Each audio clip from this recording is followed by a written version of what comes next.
Hello everyone, welcome on our YouTube channel on Let's Speak. This is Madhuri Chauras in front of you. In this video, I'm going to share with you what is the basic difference between for and since. But before this video, I would love to recommend you, do not forget to watch previous video because without it you cannot understand it. But if you want to watch this video, you can. Okay, let's begin this video. Four और since में basic difference क्या होती है जानने की कोशिश करेंगे। देखिए, जब भी आपको स्टार्टिंग पॉइंट का पता चल जाता है तो वो सिंस होता है, और जब ना पता चले स्टार्टिंग पॉइंट क्या है तो आप फोर लगाएंगे। फोर के लिए ड्यूरेशन वर्ड आप कह सकते हैं, यूज़ कर सकते हैं ड्यूरेशन, और स्टार्टिंग पॉइंट सिंस के लिए यूज़ कीजिएगा। देखिए, यहाँ मैं लिख देती हूँ ताकि आप लोग को ईजी हो। Four and this is since. Okay, let me take an example. Suppose that I am telling you I born in 2005. So suppose that when I say I born in 2005, you can think when I was born. Okay? तो आप समझ सकते हैं कि मैंने जन्म कब लिया। आपको पता चल जाता है कि वो ईयर कौन सा है। आपको ये जोड़ने की ज़रूरत नहीं पड़ती, ओह 2005 माइनस करते करते इतना हुआ। You don't need to do that thing.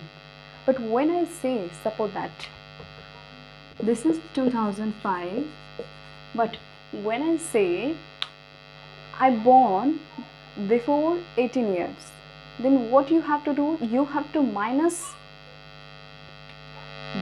do something like this.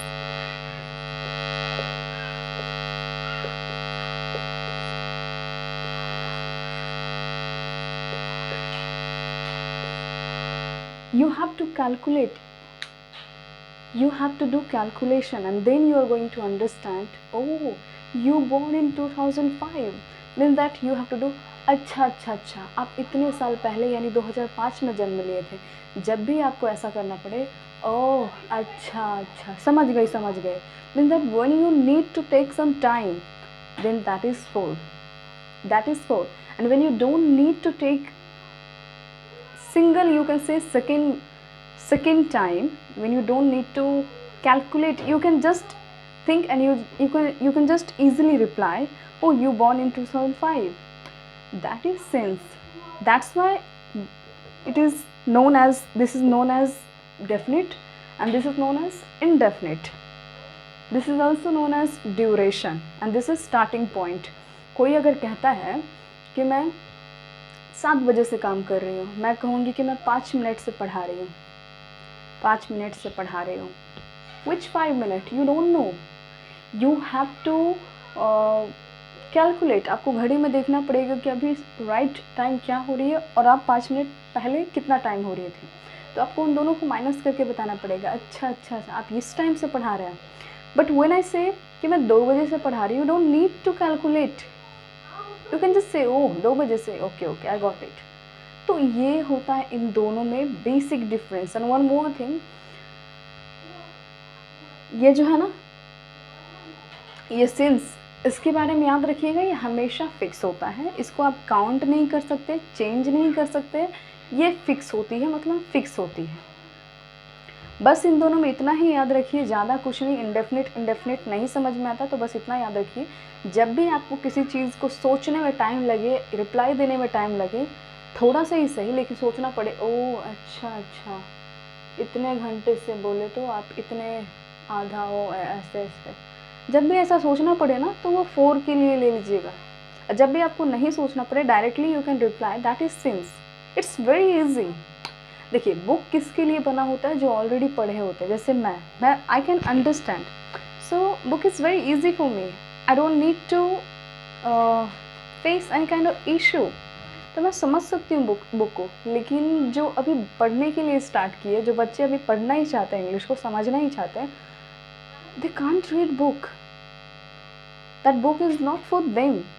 So you have to understand, that's why this is indefinite duration and this is definite, definite. Book की लैंग्वेज में डेफिनेट इंडेफिनिट होता है, और मेरे भाषा में ये होता है, ओह अच्छा इतने बजे से, ओह समझ गए, दैट इज़ फोर। अच्छा समझ गई, कोई दिक्कत नहीं, दैट इज सेंस।